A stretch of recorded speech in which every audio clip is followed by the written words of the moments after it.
morning, everyone. My name is Francesca Dyer, and I am a member of the National Coalition of 100 Black Women in Pennsylvania. I am part of the Education Committee.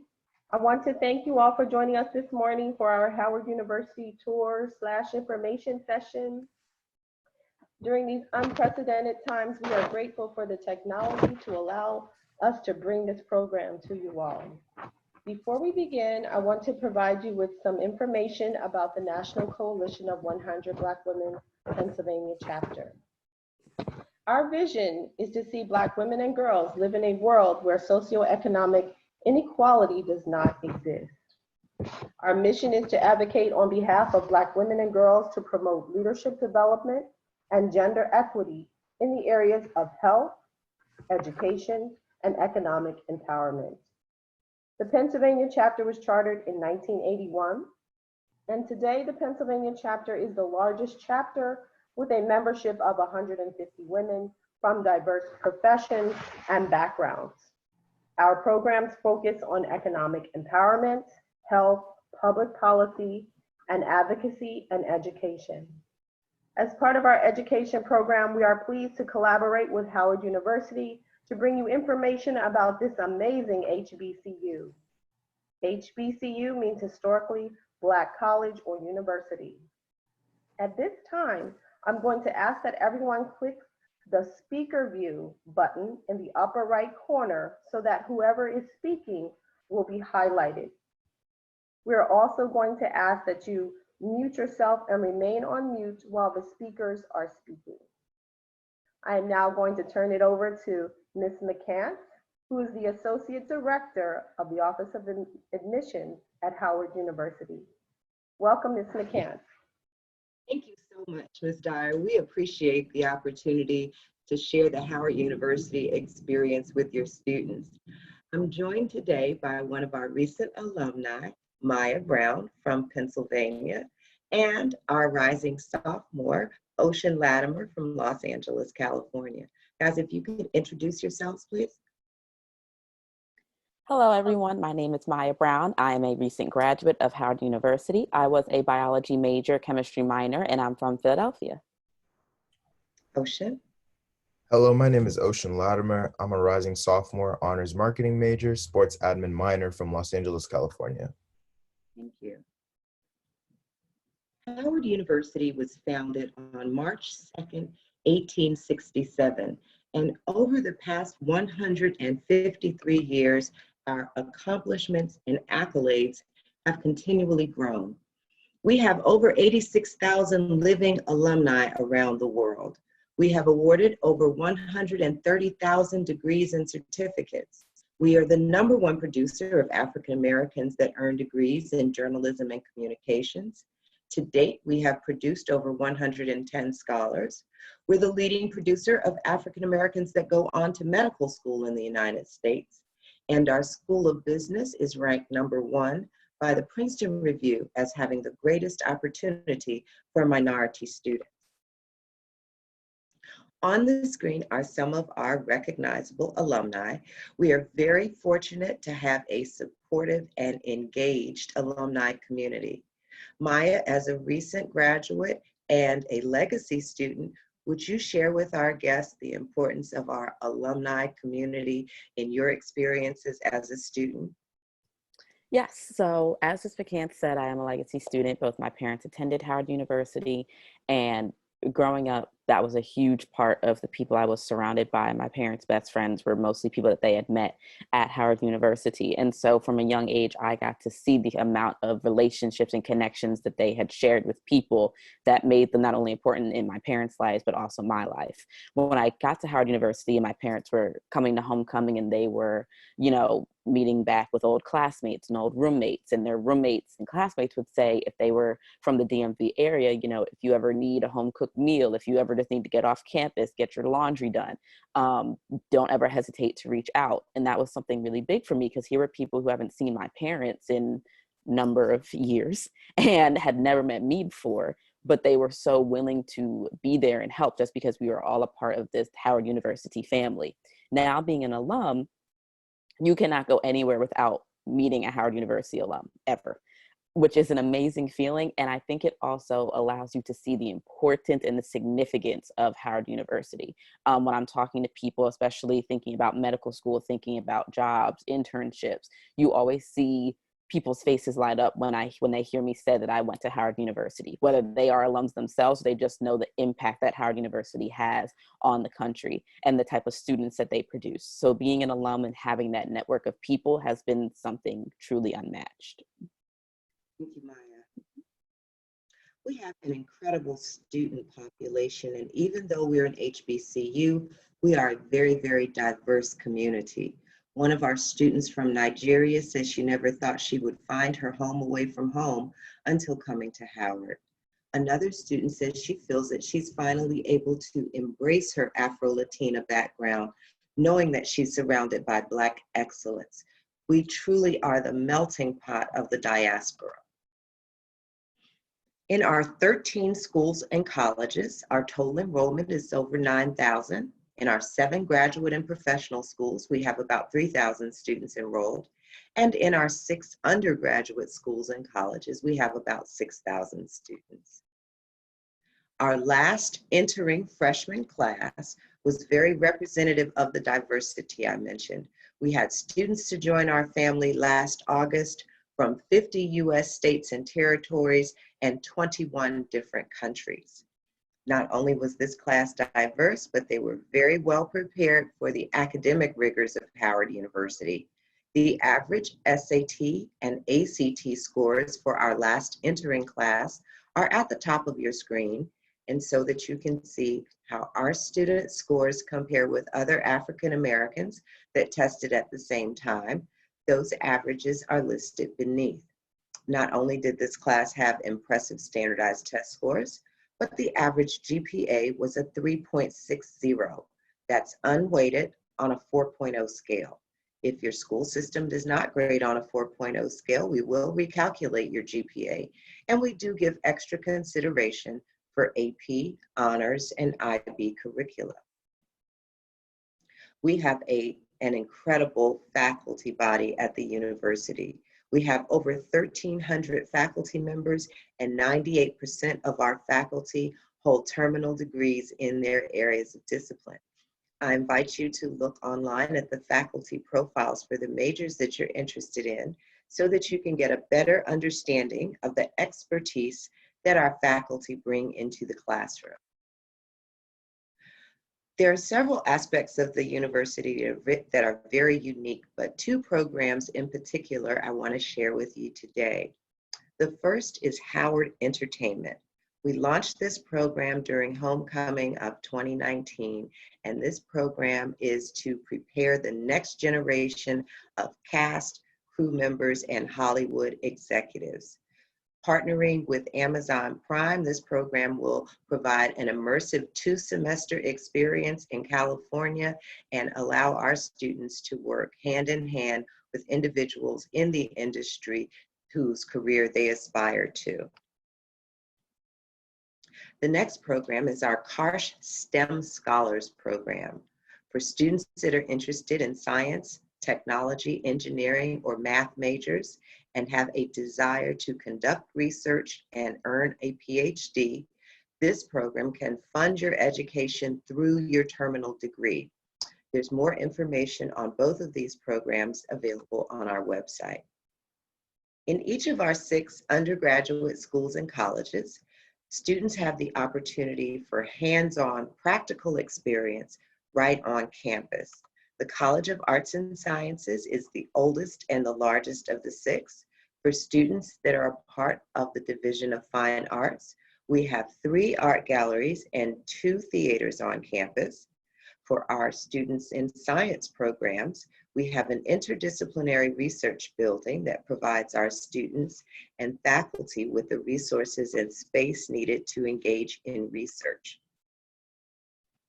For students in our College of Engineering and Architecture, we have a state-of-the-art makerspace, which allows our students to utilize cutting-edge technologies in those fields. We also have another campus that some of our students spend a portion of their junior year. That's our Howard West campus. We recognize that that people of color are underrepresented in technology fields. So we partnered with Google, and we now have a campus at Google's headquarters in Silicon Valley called Howard West. Our students that are computer science, computer engineering, electrical engineering, and information systems majors spend a portion of their junior year there working alongside Googlers and being instructed by faculty that we've collaborated with from Stanford University to ensure that our students stay on track for graduation. Every student that enters our School of Business is assigned a mentor from a Fortune 500 company through our 21st Century CAP program. Often these relationships result in internships while you're a student and employment after graduation. For students in the Cathy Hughes School of Communications, we have a student-run AM radio station, a commercial FM station, and a television station on campus. Our nursing and allied health science students have access to our Student Health Center, our Counseling Center, and the Howard University Hospital. And finally, for our students in the School of Education, we have a preschool on campus as well as a middle school for science and technology. The top 5 majors that students apply to are listed on the screen. Admission to the university is very competitive and we are highly selective. I'll talk more about our admission process in just a moment. The 7 graduate and professional schools that we have are listed now.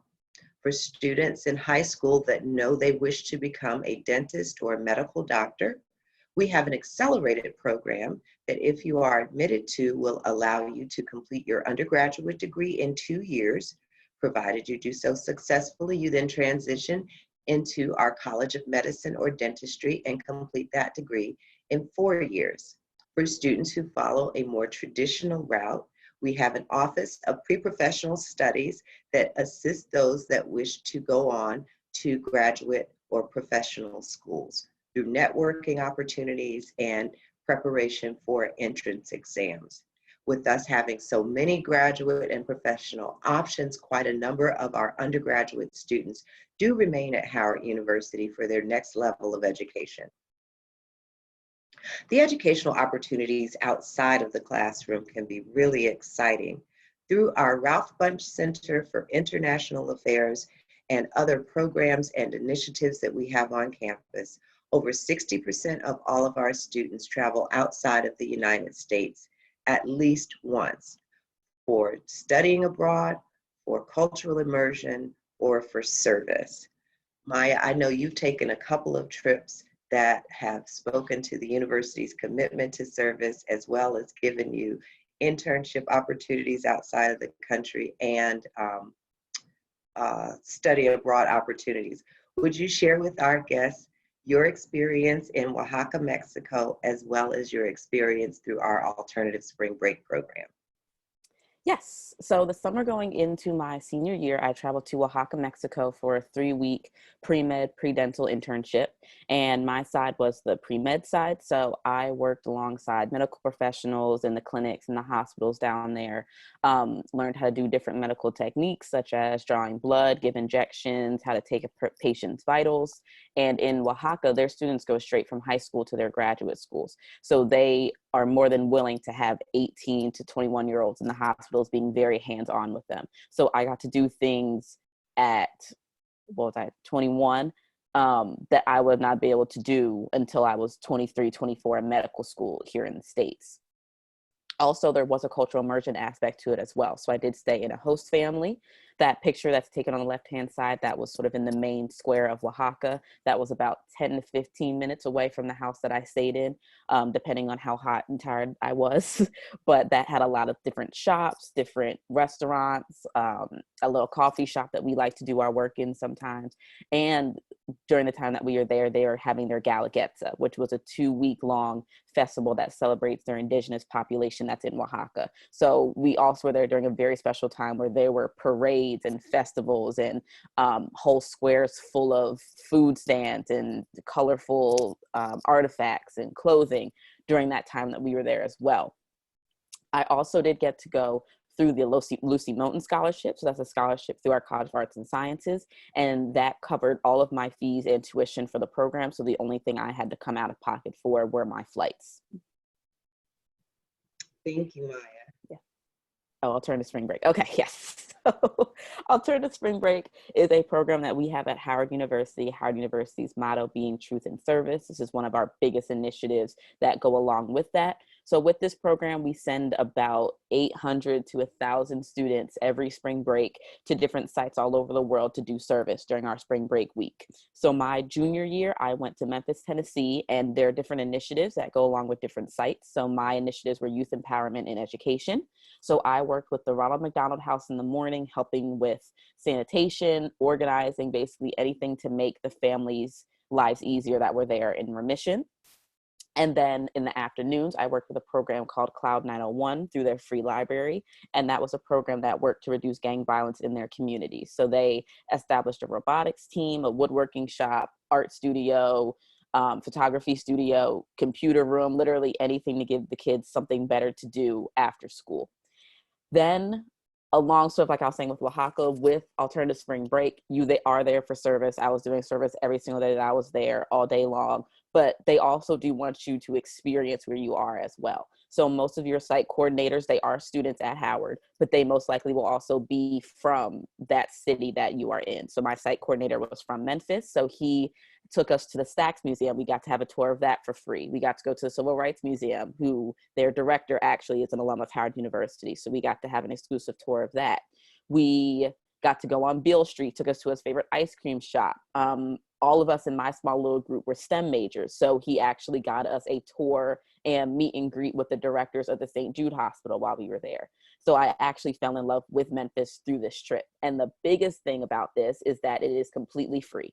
So whether you are staying in DC, whether you're going to Memphis, Ghana, everything is covered. The only thing you have to pay for maybe is if you want a little, I don't know, chicken sandwich in the airport or something. But other than that, food, stay, anything that you do while you are in your city is completely covered. So we don't want there to be any limitations on who wants to serve during that week. Thank you, Maya. We encourage all students to have at least one internship while you're with us, and depending on your major, an internship may be a requirement for graduation. Our Office of Career Services hosts an internship and career fair each semester to connect our students with opportunities. We have a really rich, robust campus life, and we guarantee housing for all incoming freshmen. Ocean, would you share with our guests the 2 housing options that we offer for our entering freshmen, as well as your experiences on campus as a freshman male? So the 2 housing options we offer to freshmen, incoming freshmen, are communal style and suite style. Suite style living is basically you have your own bathroom, which you are responsible to clean, and with that you have suite mates. Communal style, you're sharing the bathroom with your whole floor, and that is cleaned 2 times a day by staff. With that, communal style is considered to have more of a brotherhood, sisterhood type of bond because you're kind of forced to share and communicate with people. And there's a lot of open door policies that like come from that. With that, like it stems a lot of lifelong connections, and like it really does feel like a brotherhood / sisterhood. I stayed in Drew Hall, and Drew Hall was the boys' communal dorm. And living in that dorm was amazing because I was a freshman. I didn't know. I was a freshman coming across the country, and I really didn't know what was around me. And really having that time to really develop a connection with the guys on campus really just helped expose me to so many different opportunities on and off campus, and just helped me become well-rounded as a student and a person. Thank you, Ocean. We are a Division I institution. We currently have 19 sports. That will soon change to 20 in the near future, as we will add golf to the list of sports that we offer, due in part to a very generous gift from Mr. Stephen Curry. If you are a student athlete and you're interested in any of our programs, we ask that you contact the recruiter for that sport directly. A complete listing of the recruiter's information is available on our athletics webpage. We have over 200 clubs and organizations on campus, and 5 of the Divine Nine were founded on the campus of Howard University. Maya, would you speak to Greek life on campus? Oh, there we go. Okay. Yes. So while I was on campus, I was a member of Alpha Kappa Alpha Sorority Incorporated Alpha Chapter. And so on Howard's campus, you need to have a minimum of a 2.75 GPA and be a sophomore to be a part of any Greek-led organization. And that includes all of them. So Divine Nine, band, law, honors, anything that is a Greek-led organization. That is just Howard's policy at the basic level. Other organizations such as the Biology Honors Program or Honors Organization, they will have a different GPA requirement. So still look up those different requirements for those specific organizations to make sure that you meet the specific requirements of that chapter or the organization on Howard's campus. In terms of Greek life, it is amazing because we really are one big family. We're one big family within our organization, but as a whole for the Greek organization, we are one big family.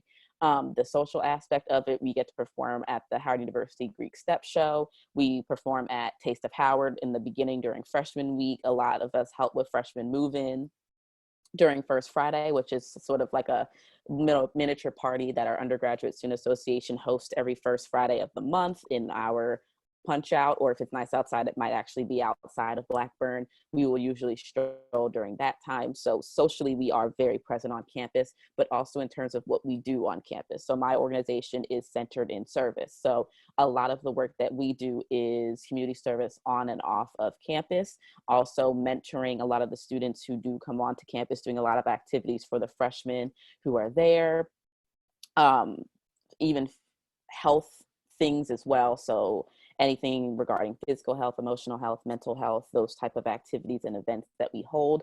And the great thing is that we are not all the same. We come together because we have this passion for sisterhood, service, and scholarship, but we are all different majors. We are all from different places. We are all different, interested in different things. So you take all these people that have so many different perspectives and you bring them together for this common goal to really uplift the Black community, and in my case, the Black female population as well.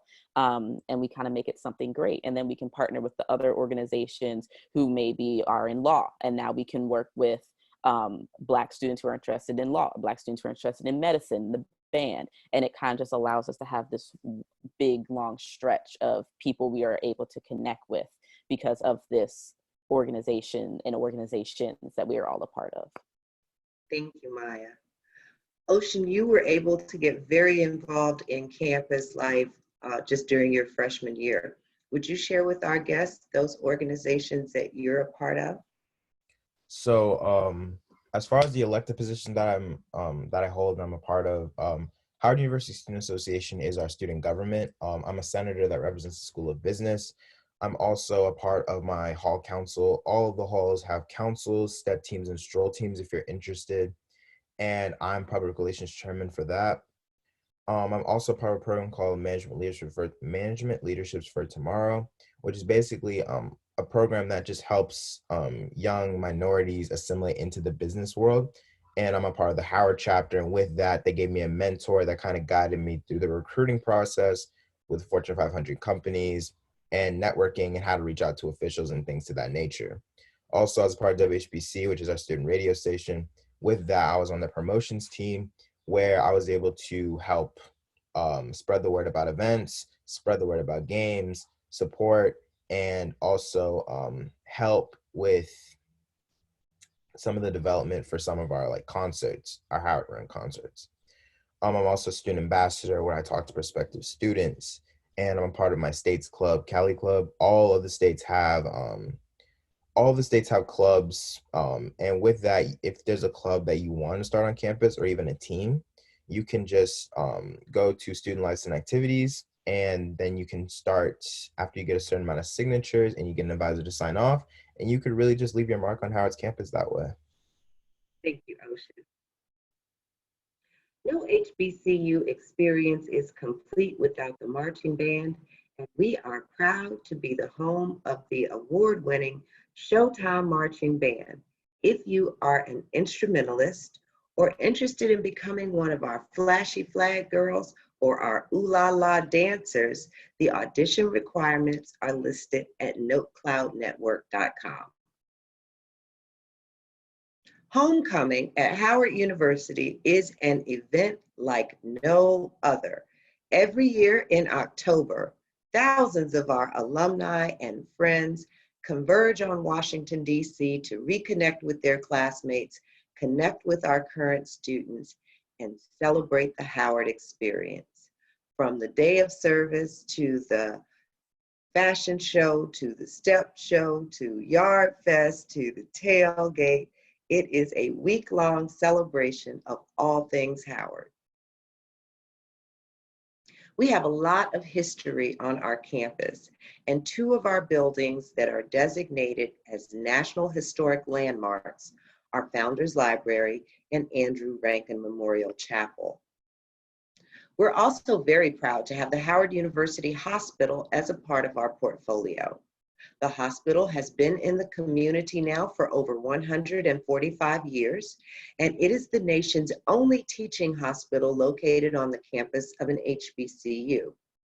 The hospital has been instrumental in providing service to the citizens of Washington, D.C. during this pandemic. As we mentioned, we have a radio and television station. Our television station, WHUT, was founded in 1980 and is the only Black-owned and operated non-commercial television station in the United States. Our radio station, WHUR, was founded in 1971. It was the first Black-owned radio station in this area, and it continues to serve as a training ground for students in broadcast communications. We have a newly renovated gymnasium that's available to our students. It includes an Olympic-sized pool and a full fitness facility. You could not go to school in a better city than Washington, D.C. Exciting, important things happen here every day, and we're really in the middle of it all. Moving around the city using Uber or Lyft is relatively inexpensive, but we have a safe and reliable public transportation system as well. Ocean, having moved from Los Angeles to Washington, D.C., what are your favorite things about living in a college town? The best thing I can say about living in college town is just how close, how easy access it is to go to other campuses and engage with people. I feel like it's really important, no matter what university you go to experience other cultures at different schools, and with that, really broadening your network. And I really enjoy, just the love that Howard students get from those schools, like going to Georgetown, and just getting a lot of love from not just the Black student unions at those schools, but also like other students that aren't Black, really just seeing us as impressive and game changers. And also, I've had experiences where I've gone to different schools and I've been invited to their events, or just chilling in their dorms, or really just being exposed to more students. I went to Catholic and they invited me and my friends to their gala event. So really, I like how there's like a lot of access to so many different people within the District of DC. And if I ever feel like, okay, I need to, kind of distance myself from all of this, I can go right back to Howard University, which feels just like my home for real. So how do you become a Bison and take advantage of all of the incredible opportunities that Howard University and Washington, D.C. have to offer? It all starts with the application process. For our freshman applicants, we have 2 application deadlines, and we are Common App exclusive. Our application opens in Common App each year on August 1st, and the first deadline is November 1st. That deadline has 2 options: early action and early decision. Our early action option allows you to consider offers of admission from other institutions, but our early decision option is binding. So if we offer you admission, it is with the understanding that you're joining us in the fall. For students that apply by November 1st, we release decisions the 3rd week of December. The second deadline is February 15th. For students that choose that deadline, we begin releasing decisions in mid-March, and we do so on a weekly basis until all applicants have been notified. A complete freshman application includes the application found at commonapp.org, the $45 application fee or fee waiver if you're eligible. There's an essay that's a part of the application, and we really want you to make sure that you're communicating effectively and that it is free of grammatical errors. There's also an activities portion of the application, and we want you to be exhaustive in sharing with us those things that you have been involved with outside of the classroom and in your community. We want your high school counselor to upload your official transcript, and we want your standardized test scores to come directly from the testing agency. We encourage all students to take both the SAT and ACT, and please remember that your scores must come directly from the agency. We ask for 2 letters of recommendation, one from a teacher and one from a counselor. If there are others that wish to submit letters on your behalf, please ask that they include your full name and date of birth. You also have the option of uploading your resume, and there is a supplemental essay you can complete as well. For students that attend another university or college and choose to transfer to Howard, you still complete the application found at commonapp.org and submit the $45 application fee. We need official college transcripts from each school you've attended. If you did dual enrollment in high school, we need the transcript from your dual enrollment work, but we do not require high school transcripts or standardized test scores for transfer applicants. There's a personal statement that allows you to tell us why you'd like to transfer to Howard, and we ask for 1 letter of recommendation, preferably from a professor. The cost of attendance right now is about $43,000 a year. The tuition and fees is a fixed cost, but your room and board charges can vary just a bit depending on the residence hall you live in, the number of roommates you have, and the meal plan that you've selected. We are a private institution, so we do not differentiate between in-state and out-of-state residency. We recognize that finances can sometimes be an impediment to students completing their degree in 4 years or less. We've implemented 2 initiatives to help offset some of the costs for families. The first is our sibling discount. For families that have 2 or more siblings enrolled concurrently in an undergraduate program, we will discount their tuition by 10% each semester. The second is our tuition rebate. For students that enter as a freshman and complete their degree requirements in 4 years or less, we will refund 50% of your out-of-pocket expenses from your final semester. We do offer scholarships based through our band, our athletic programs, and our ROTC programs. There's also scholarship opportunity available through our Karsh STEM Scholars Program. For all students that we offer admission, we will consider you for our need-based and merit-based awards. We encourage all students that apply to the university to submit your FAFSA by November 1st, regardless of which application deadline you choose. Need-based consideration is derived from the information on your FAFSA. Merit-based consideration begins with a student having a 3.3 GPA or better, combined with an 1100 or greater SAT score or a 22 or better ACT composite score. We superscore the SAT. We do not superscore the ACT. Most financial aid packages are a combination of scholarships, grants, and loans, and we encourage all students to seek outside scholarship opportunities as well. We try to think of all of the questions that students have during the admission process, and we've compiled 2 documents to assist you. Our freshman application guide and our transfer application guide are available on the admissions webpage. You can follow us on these social media outlets, and until we can safely return to our beautiful campus, we invite you to take a virtual tour to learn more about our programs, our buildings, and our offerings. I'd like to thank everyone for joining us this morning to learn more about Howard University. At this time, we'd like to take any questions that you have.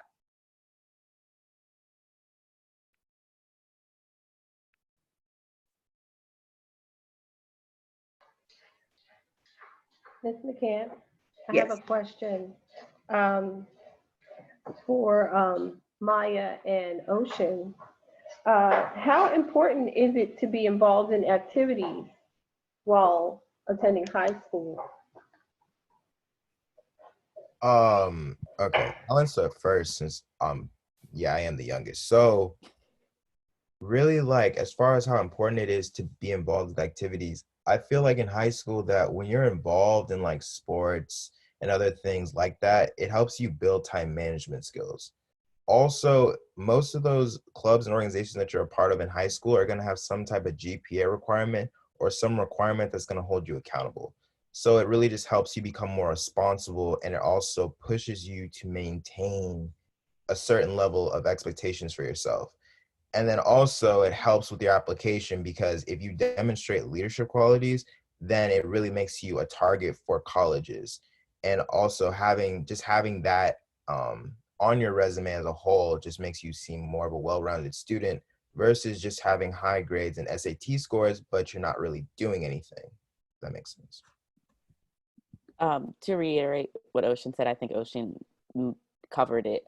That Howard, and you can see that through what Ocean and I have said that we're involved in, we sort of want the students who will be making a difference on Howard's campus. So the same way that Ocean said, you know, we want you to be a well-rounded student, be involved in different things, sort of show us what your passions are, because those are the students when we come to Howard, that we're doing the same thing on Howard's campus and doing things on and off campus as well.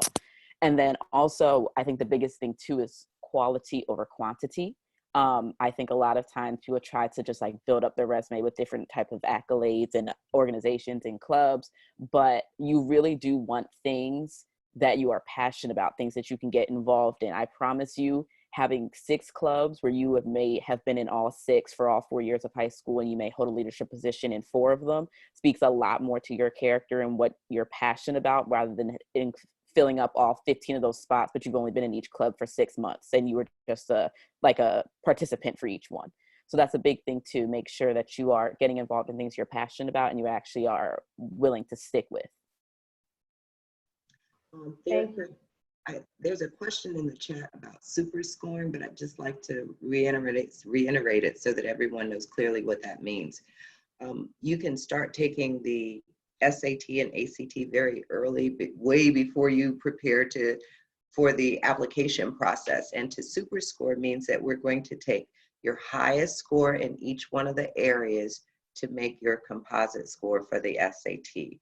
So if you took it 3 times, we're going to take the highest score from each of the 3 times you took it to get the score that we're going to use in evaluating your application for admission. That's really important to know because not only does that play into our admission decision, but it also factors into our scholarship awards.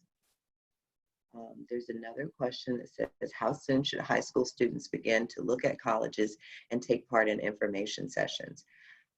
I think at the 9th grade is when absolutely anyone interested in going to college should begin the process. Because, for example, if you're going to apply using our early action deadline, which is November 1st, we're going to be looking at your grades and your activities from your 9th, 10th, and 11th grade years. So the more you've done during that time, the better the quality of the experiences that you've engaged in, of course, is impressive to us. But that also gives students the opportunity to look more in depth at the schools that they're interested in and make sure that they're applying to the schools that are going to meet their needs and that are going to prepare them for the careers that they aspire to.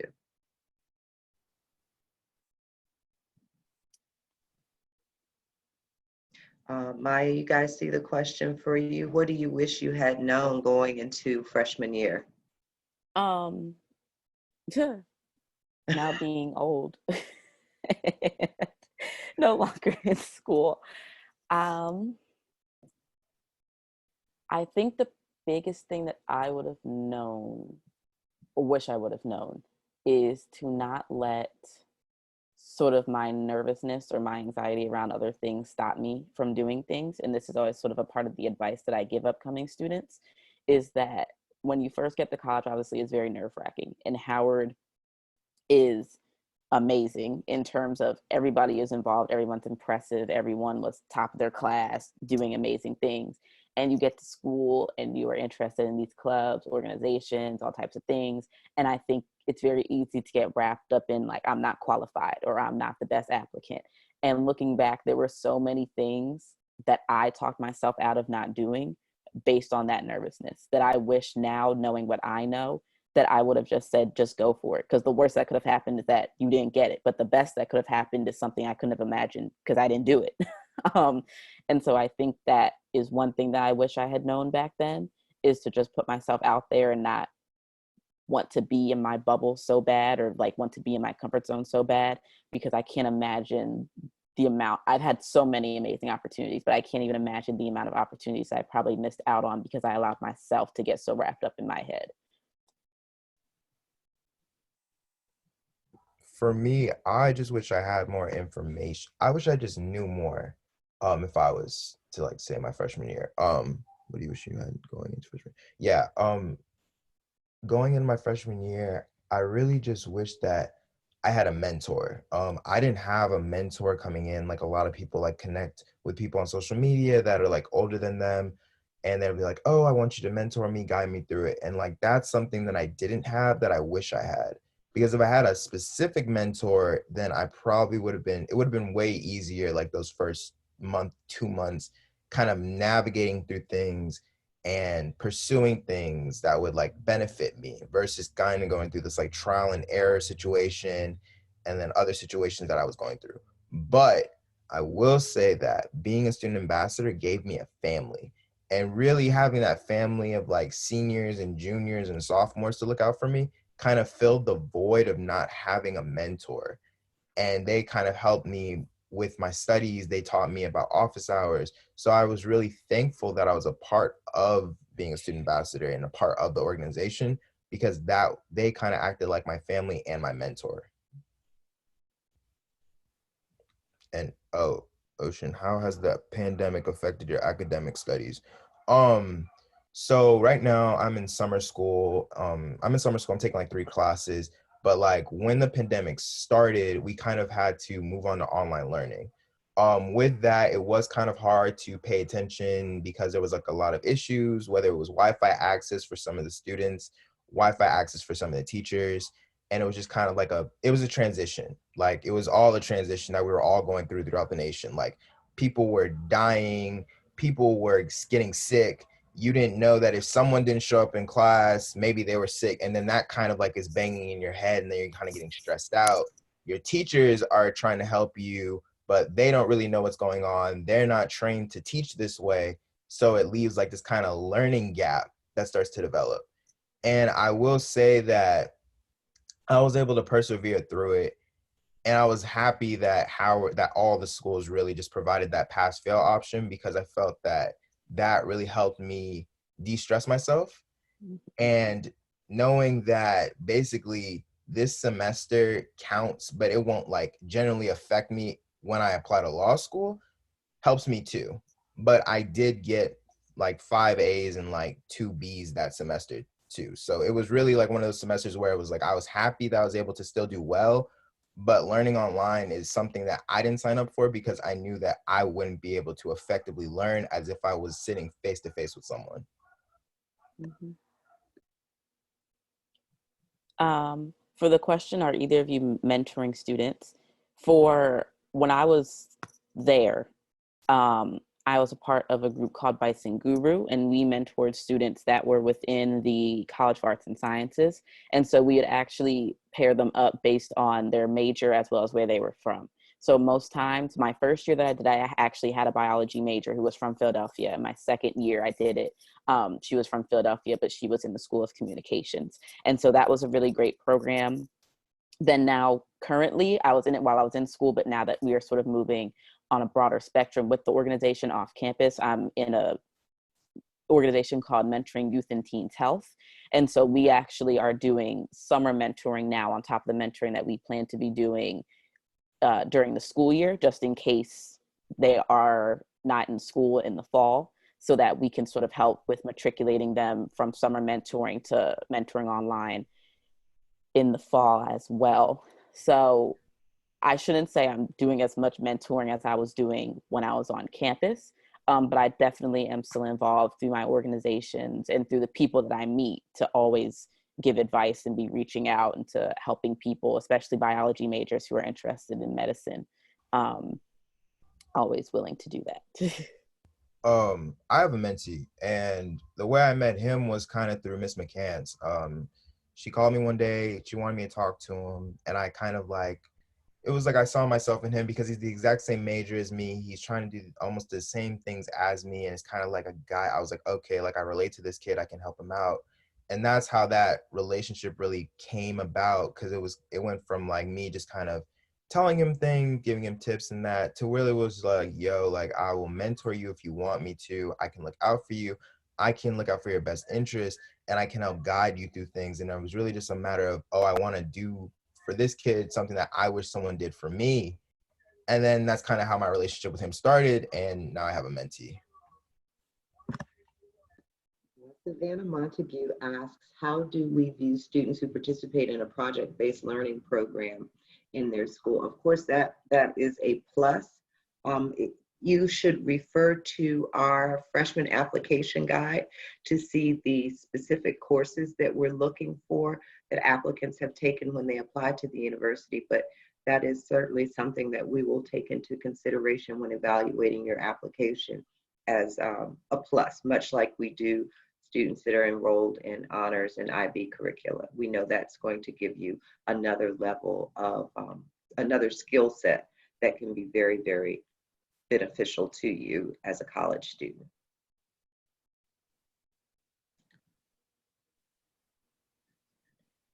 Oh, you guys got a nice thank you. Ms. McCants, I think Yes. there was one other question Savannah had posted. It was about, it says Oh, being a student with ADHD. ADHD. Yeah. Thank you. No So problem. we have an Office of Special Student Services, and for any student that has any type of challenge, you register with that office, you supply them with all of the documentation that they need, and then we essentially put in place a plan of support for you that incorporates your academic advisors, your professors, and the team in the Office of Special Student Support Services. So all you have to do is connect with them once you get on campus, and we will do everything that we can to assist you in being successful. How has the lack of SAT, ACT scores affected admission since some couldn't take the test during COVID? So my best advice to all students that are intending to apply to Howard is to prepare as if nothing is going to change. College Board notified us that tests will begin in August, and we may make some changes to our deadlines, but I do not anticipate that we're going to be making any changes to our requirements. For those students that apply to the university after August 1st, if there are any updates, we'll notify you via email, but any updates or changes to our admission policy will be posted on our website.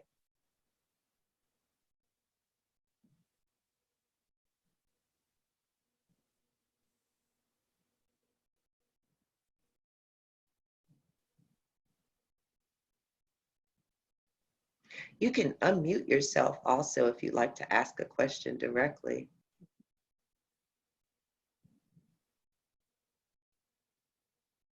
And they don't have to be official either.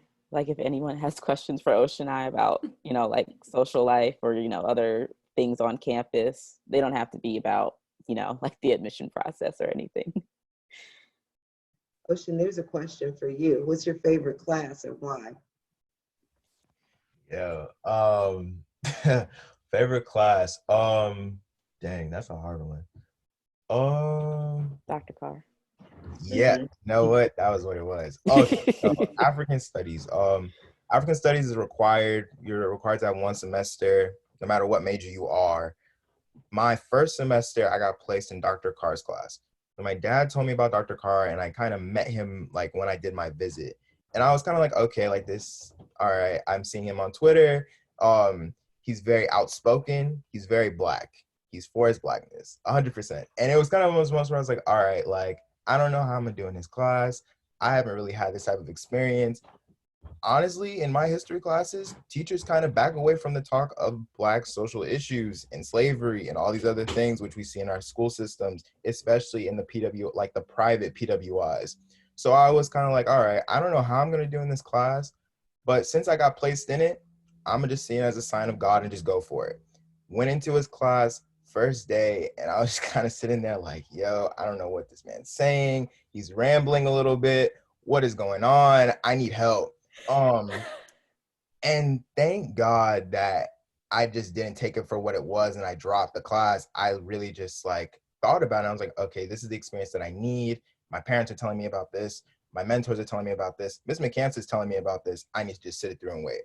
So literally going through his class, I just learned so much about how we influence so many different parts of American society, the world society, really. Like everything is kind of like ingrained from like colors, textiles, clothing, TV shows, like all of it's kind of African culture. It all stems from that.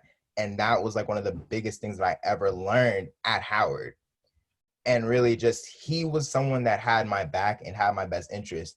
Cause it was like, I think it was like the last day of school and I emailed everything, turned in all my work on time. And I was like, all right, I'm done. He hit me up and he was like, Ocean, I don't have any of your assignments. What are you doing? And I was freaking out. And I was really just sitting there like, wow, if I didn't go to a HBCU, I would have failed the class. So he was the best teacher because he really looked out for me. And all my teachers are looking out for me at this school. And I was just kind of like, yo, like, this is what family is. This is why I went to a HBCU. And this is why I'm not at a PWI, because I know that these teachers actually care about my well-being and I'm not just there for diversity inclusion. Mhm. To speak on Dr. Carr, I had him, if you're in the College of Arts and Sciences, you have to take a class called Freshman Seminar, and that is with Dr. Carr. And when OSHA says he is Black, we don't just mean like he's Black. We mean Dr. Carr could see a piece of fruit and say that actually came from, like, he is one of the smartest people you will ever meet on history as well as current events, the way that he can connect things. And that's what sort of Freshman Seminar was, where we read a book called The Coming, and that was about our ancestors' journey from Africa on the slave ships to America, and tied that all the way into the Obama administration. And I mean, I would leave, we only had it once a week, but I would leave that class every day with my mind blown. Like the information and the way that I felt like I was going to a sermon about Black history, like every class. Absolutely amazing. Just to reiterate, Dr. Carr, he is a teacher you have to take at least one time. If you come to Howard, at least one time. I can personally speak to Dr. Carr's Blackness, excessive Blackness. I know him from Temple. He and we worked with him with a friend of mine, and we did some initiatives here. And he doesn't allow you to leave a room, go into a room, go to bed without knowing that you are Black and how you are impacting the world. So I can attest to that. But he's an amazing, amazing professor. Amazing. We have a question that asks, how will we evaluate grades from students whose schools did not give grades this year? So if credit or no credit. So we're going to look at the GPA that you had prior to this year and whether or not you passed all of the classes that you did not get grades in, and evaluate your application from that perspective. Samira wants to know, can you live by yourself on campus? Yes, you can request a single room. They are very, very limited, but you can request a single room. What is the application process like with an international high school graduate? It is a little bit more of a detailed process. The most important thing to know is that you're still required to take standardized tests, and that if you're graduating from a high school outside of the United States, your transcript must be evaluated by WES, the World Education Services. What is the ethnic makeup of faculty and students? We're Black. We're just all different kind of Black. We're Caribbean Black. we're North American Black, we're South American Black, we're African Black, we all the Blacks put together. And it is such a beautiful thing to be in a room and everybody looks alike. And then when you open your mouth, you realize how different and diverse we all are, even though we may all look alike. It is addictive. It's an environment that I would only describe as what I could imagine Wakanda to be.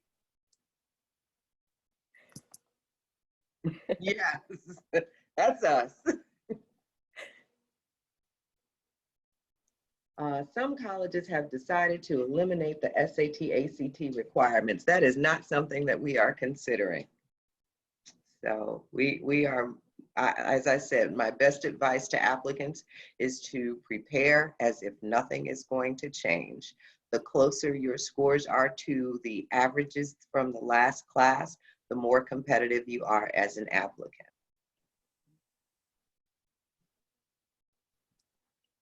Just to quickly speak to Ms. McCann's point about how addictive it is,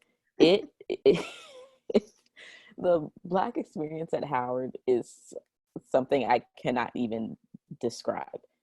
And I think what makes it so special is that you have all these people who, like Ms. McCann said, look the same, but have completely different experiences, have completely different backgrounds, socioeconomic statuses, and I mean, but we are all put together in this space, and it's sort of the feeling I don't even know how to describe. It's just an amazing feeling, and that I like that Ms. McCann said that feeling is addictive, because even now, planning to apply to med school for the fall of 2021 and looking at med schools, I'm only applying to 2 HBCU med schools, but all the other med schools that I looked at have had to have at least like a 10% African-American population, which for med school is kind of big. But that's something that I crave now. That's something that I want to be around, because I have realized the type of impact that it's had on me for these 4 years being in an all Black community. And I know a lot of times the question directed at students who go to a HBCU is if we feel like we are able to sort of be out into the real world after being in this all Black community for 4 years. And I think that Howard does an amazing job of letting us know that we are going to be successful no matter what environment we are placed into. I didn't leave Howard feeling like I was successful because I was only around Black students. I left Howard knowing that due to these experiences, due to these people placed in my life, I'm going to go on and be great no matter what environment, no matter who I'm around for the rest of my life. So that population is something that I crave, because that has been something so important to me. But I also know no matter where I go to med school, I'm gonna be a doctor. So I just wanted to throw that out there too, that feeling of being on campus with so many Black people, but different types of Black people, is something very, very special. We have a question from Felice. That says that the student is now in the 9th grade. So when we're evaluating grades for 9th, 10th, and 11th grades, will the no credit be a disadvantage? Absolutely not, because we're all in this pandemic together. So it's not as if we're going to look at a transcript that doesn't have grades for this 2020 period that we've all had to make some adjustments and look at that as a disadvantage. Absolutely not. We're going to make sure that we are fairly evaluating applications, knowing what we've all had to deal with as a society. If your high school does not have AP or IB courses, just limited honors classes, how can a student still stand out for Howard? Have a great GPA.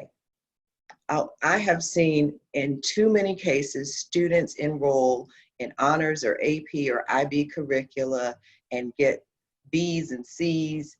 And I know these are A students. So we do not discriminate against a student because they were not a part of an honors or an AP or an IB curricula. We're going to look at how you performed in the course that you were enrolled in.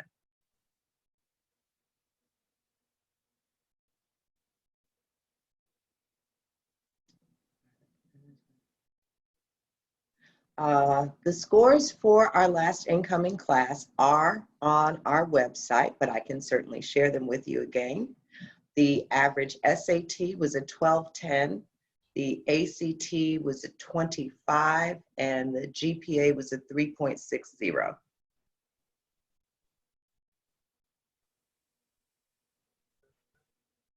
Hmm. What is your advice to balance academics and extracurricular? So you got Ocean and Maya, of course, please weigh in on this, but in my experience, having worked in higher education for a very, very long time and having spent the past 13 years at Howard University and as an administrator, what I see at Howard are our students being very, very, very great in terms of their academic commitment. That's the first and foremost commitment that you have to be successful at Howard University. So doing whatever is necessary to ensure that your academic performance remains at the forefront of whatever it is that you're doing, because everything else falls into place once you've demonstrated yourself to be a great student. And you heard from Maya and Ocean all of the things that they were involved in. Ocean in just 1 year, and Maya over the course of the past 4 years. So it's not a lot of sleeping that goes on. You're going to work real hard and you're going to play real hard, and then you're not going to do a lot of frivolous things. Your time will be very intentional, and you will learn how to manage that time so that you're accomplishing all of the things that you want to do and all of the things that you have to do in order to be successful. Our students are very supportive of each other, to the extent that the iLab, where students have access to computers and are able to study. I know our kids turned it into the iLab, Club iLab, is that right? Club iLab. There you go, Miss McCants. That would be a meeting place for them to be in an environment where they could get their work done and help each other, but still have a social sense to getting your work done. I know for me, I didn't start getting involved until my sophomore year. And I'd probably say around my junior year was the height around when I was the most involved. I was a student ambassador. I was a mentor for 2 different organizations. I held a leadership position in one of those. I was a tutor off campus. I was doing something else that I probably can't even remember on top of that, being a student. And I think the biggest thing is, one, you have people in those organizations. You were not just a student, but you were a biology major, chemistry minor. You're Those right. are 2 of the most difficult majors that we have. And the coursework that you had to take was not like an average student that's in a non-science program. Your work was incredibly challenging. Yes, and Miss McCants knows, because you don't know how many times I was in her office. But I think that really attests to being involved. One, really helped me stay on top of everything because of the people that were in that organization. So you have no idea how many times my student ambassador family helped me stay on top of my academics, how many times my mentoring youth and teens health family helped me stay on top of my academics. Being an AKA, being on top of my academics, so I was always surrounded by people who made sure that we were all holding ourselves accountable and that we were all doing our work. If there were times when I couldn't make my student ambassador shift, I always knew there was a student ambassador who would say, go do the project you have to do, go to office hours, and I'll take your shift for you.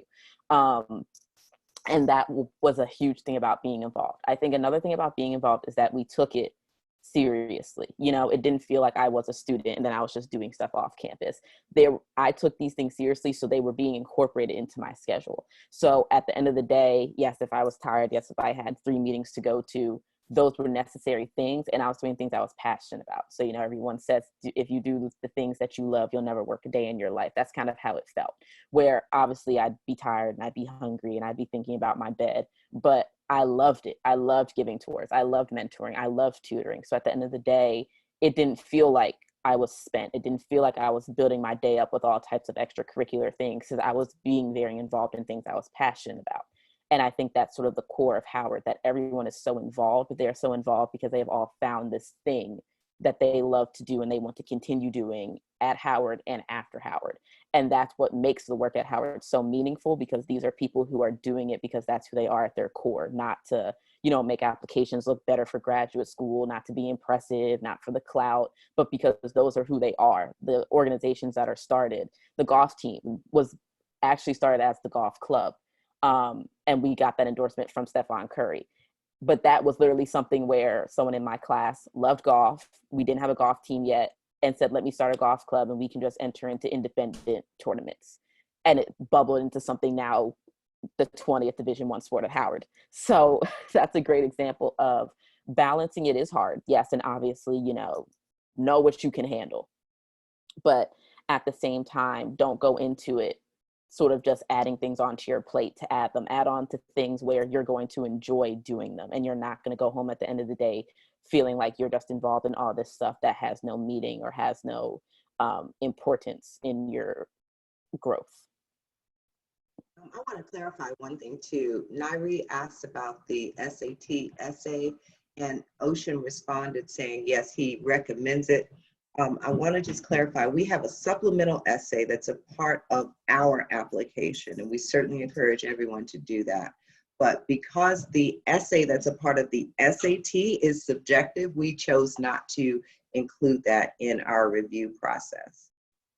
And one more thing I want to add in terms of student athletes. For those athletes that are seeking scholarship opportunities, please remember that regardless of what athletic opportunity you may be afforded, you still have to be offered admission through the Office of Admissions. So be very, very focused and ensure that you are competitive for the admission process, as well as pursuing your athletic interests.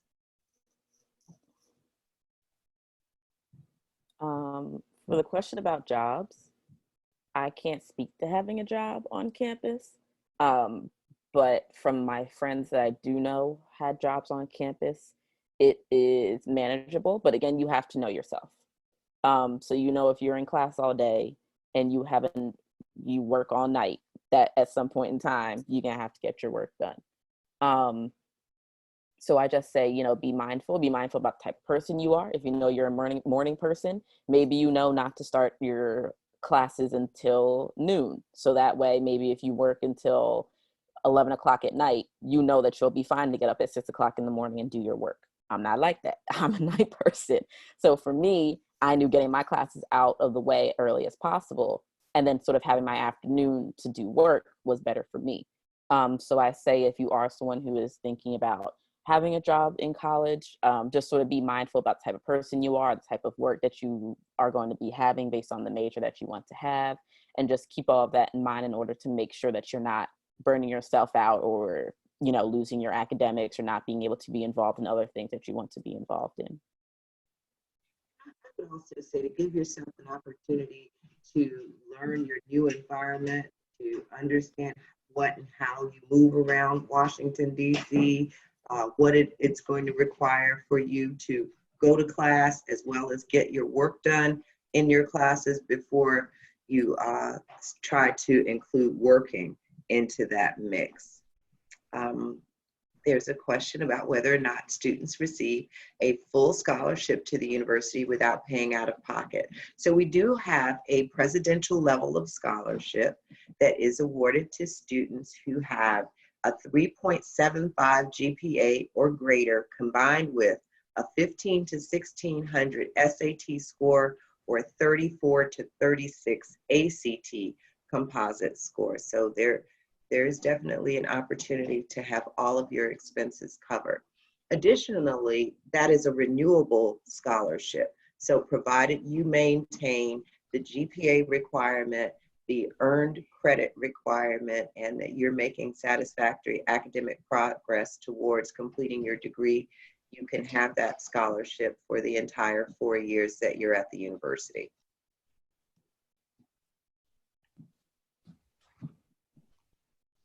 Any other questions?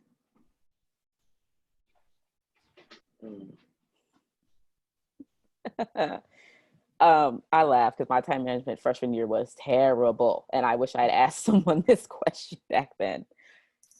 Ocean, I don't know if you want to take that question first. I gotta think for a second.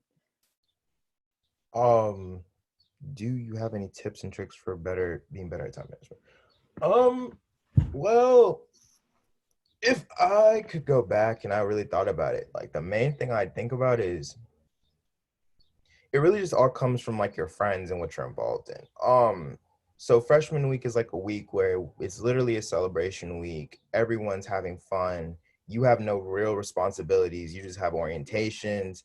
There's also like a send off for the parents. So like that Sunday when they send you off, you're free. It's the first freedom you ever have. You're 18, 19 years old with no responsibilities, no class, no anything. So that's really the time where you can just live your life and have the most fun that you ever had in your life.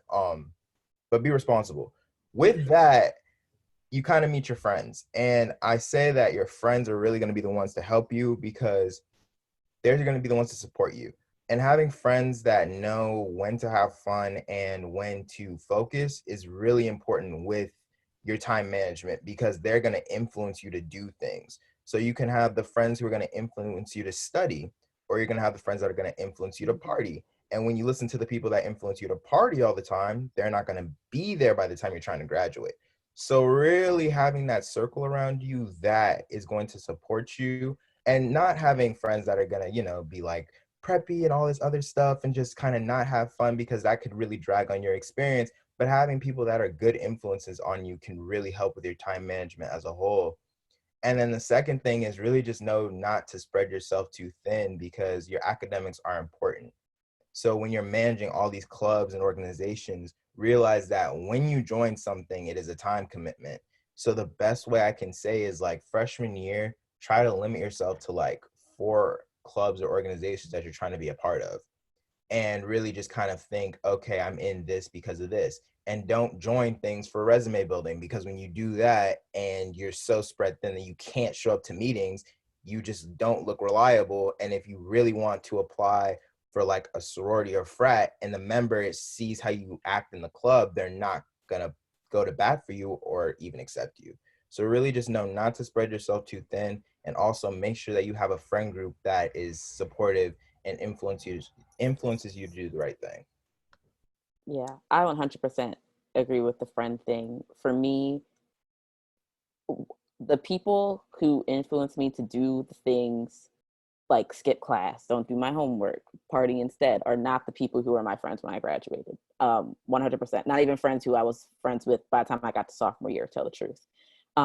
So that is a huge, huge thing. And I think a lot of times when we think of peer pressure, we think of peer pressure about things that we know we don't want to do or things that we know is wrong. But I think when you get to college, you're in a whole new bubble of you're trying new things, you're having new experiences, and you are trying to find yourself. And you may not recognize peer pressure, or I don't even know if that's the right term to use, but you may not recognize influences by people that you thought have your best interest at heart. And that's obviously hard.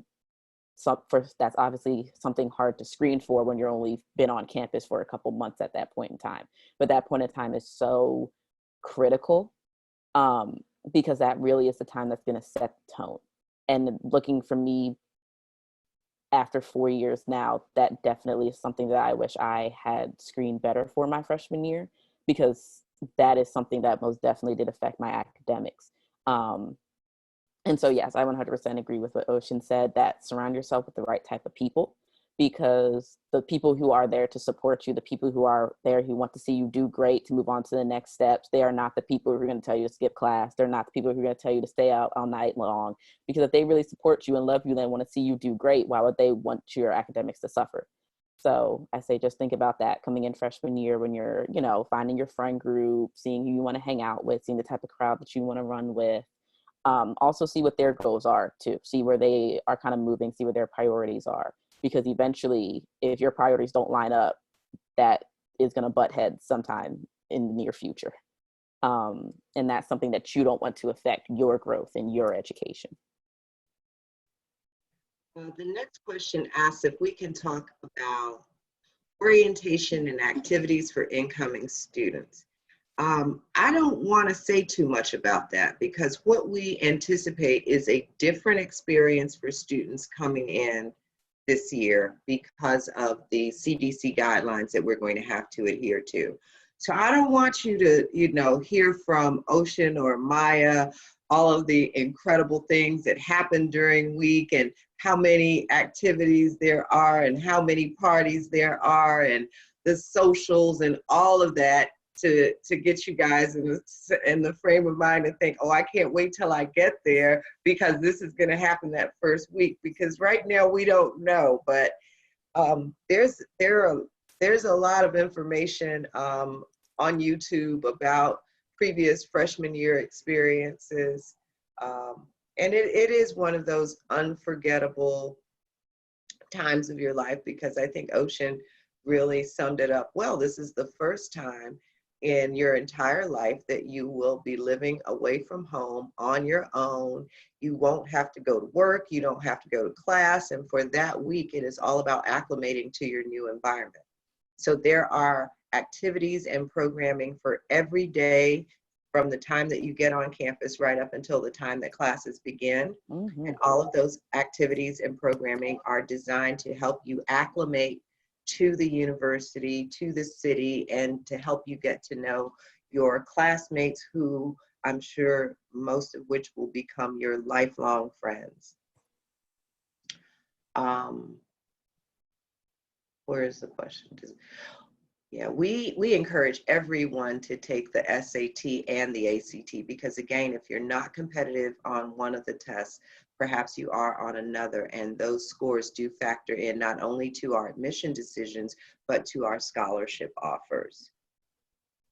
Ms. McCants, there was a question about, someone said, I currently own a business as a sophomore in high school. Is there anything or anyone I could connect with that could help me learn about business even before I go to college? Does Howard have a program where students that aren't in college can receive guidance? We have a small business, what's the name of that office, Ocean? It's in the School of Business. It's in the Entrepreneurship Center. Oh, I don't know. I know that we have programs when you're in Howard, there's like a lot of entrepreneurship programs, like Social Impact 360 gives you a business program.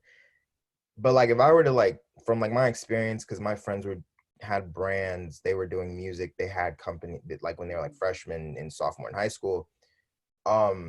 The best way to just connect with people is just really just look at what people are doing.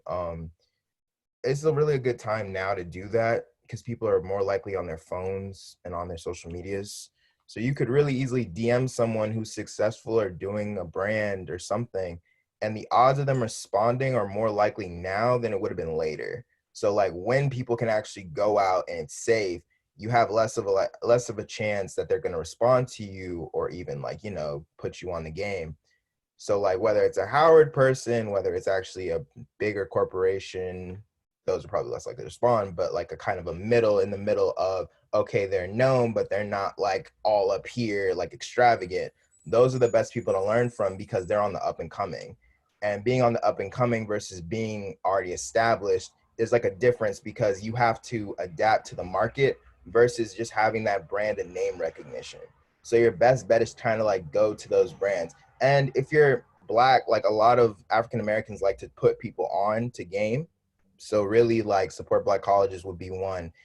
My dad owns a clothing brand. A lot of Black businesses are looking for young Black talent to put onto game and to teach them entrepreneurship, because we know that there isn't going to be a change unless we own our own things and hire our own people. So really just branch out and connect to those people, and they will respond. And if you really want like the fastest response, just make sure that they are Black, and then they'll help you out. That's all I have to say. Okay. We do offer summer programs for high school students. They're offered through the individual schools and colleges. I have not been notified that we have any virtual opportunities for this year. So I would say to start inquiring around January to see what options may be available for next summer.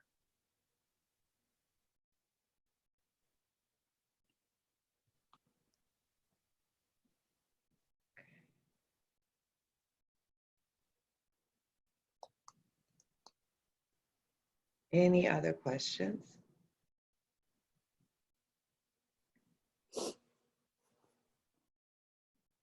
And thank you, Ocean. Please feel free to connect with our students. Ocean just added the social media handle to the chat. They are an excellent resource for those that are thinking of applying to the university. How do you feel about students with social media versus without? We do not factor your social media presence into the admission review process. However, it has come to our attention in previous years when students on social media are inappropriate during the admission process as well as after students have been offered admission.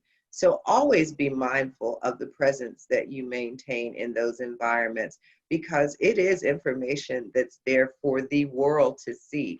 And when you are attempting to become a part of an institution like Howard University, where we have a legacy of excellence, how you portray yourself in those environments is very important to us.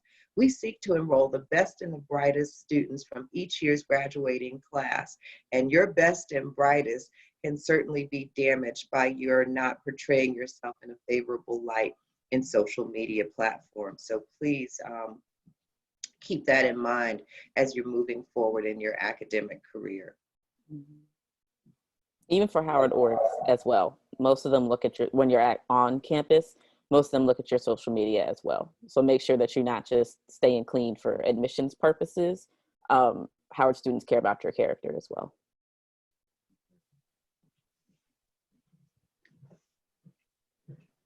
Okay, well, if we don't have any more questions, we're going to end our session for today.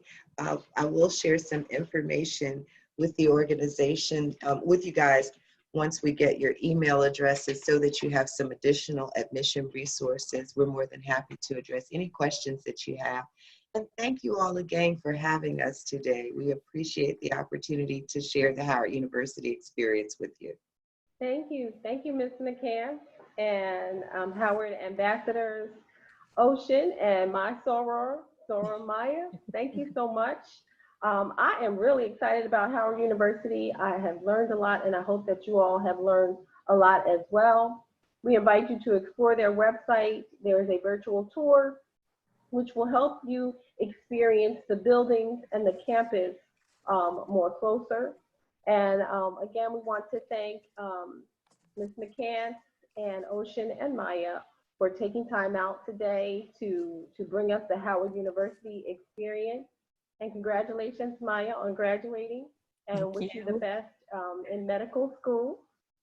So at this time, I'd like to turn it over to our chair, Ayanna Washington, who will give us our closing remarks.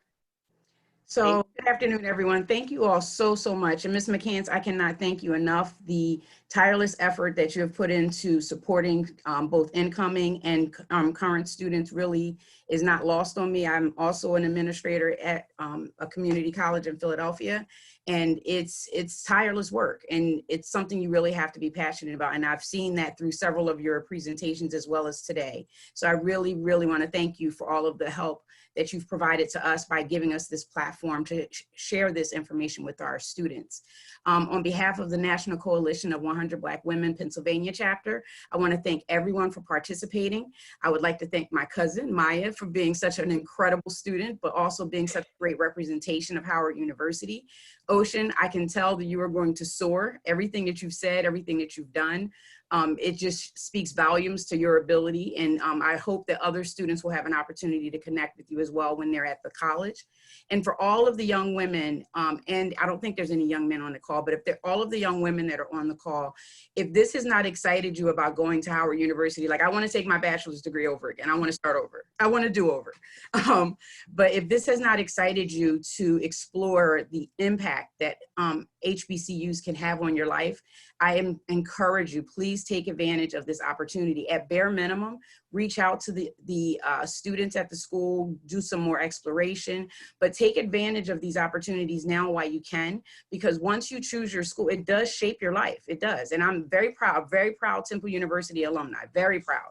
but I also see the impact that HBCUs have had. And we created our own HBCU within Temple. We say that all the time.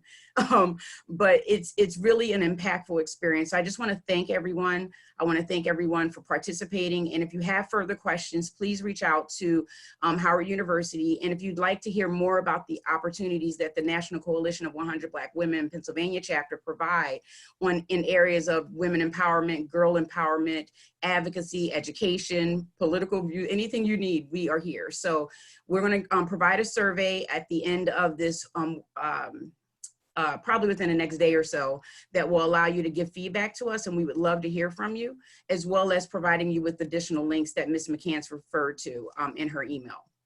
So, I mean, in her closing remarks. So thanks again, everyone. Enjoy your Saturday, be safe, and have a great day. Thank you. Be well. Thank you, guys. Bye.